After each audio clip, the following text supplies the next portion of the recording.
ഞാനെൻ്റെ ഡിഗ്രി കഴിഞ്ഞ് പിറ്റേന്ന് മുതൽ ജോലിക്ക് പോയി തുടങ്ങി. ആദ്യമൊക്കെ ശമ്പളമില്ലാത്തൊരു ജോലിയായിരുന്നു. എന്നാലും അതിൽ നിന്ന് കുറേ കാര്യങ്ങളൊക്കെ പഠിക്കാൻ പറ്റി. ഒരു റിസപ്ഷനിസ്റ്റ് ആയിട്ടായിരുന്നു തുടക്കം. പിന്നീട് അത് കമ്പ്യൂട്ടർ ടീച്ചറായി, അക്കൗണ്ടൻ്റായി, ഡാൻസ് ടീച്ചർ വരെയായി. ഇടയ്ക്ക് വെച്ച് സ്റ്റിച്ചിങ് പഠിച്ചപ്പോൾ ടൈലറായി, സ്വന്തമായിട്ട് ഒരു ടൈലറിങ് ഷോപ്പ് ഇട്ടു. പക്ഷെ കൊറോണ വന്നപ്പോൾ അത് പൂട്ടി. പിന്നെ വീട്ടിലിരുന്ന് ഗാർമെൻറ്റ് ബിസിനസ് തുടങ്ങി. ഇതിനിടയ്ക്ക് ചെറിയ ചെറിയ ജോലികൾ വേറെയും ചെയ്തു. പക്ഷെ പ്രതീക്ഷിച്ച പോലെ ഒന്നും അങ്ങോട്ട് സക്സസ് ആയില്ല.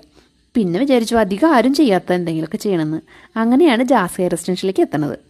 മുടി ഞങ്ങൾ പെണ്ണുങ്ങൾക്കൊരു വികാരമാണല്ലോ. അതുമാത്രമല്ല, നമ്മുടെ അപ്പിയറൻസിന് ഏറ്റവും കൂടുതൽ ചേഞ്ച് വരുത്താൻ ഈ ഹെയർ സ്റ്റൈലിന് വലിയ കഴിവുണ്ട്.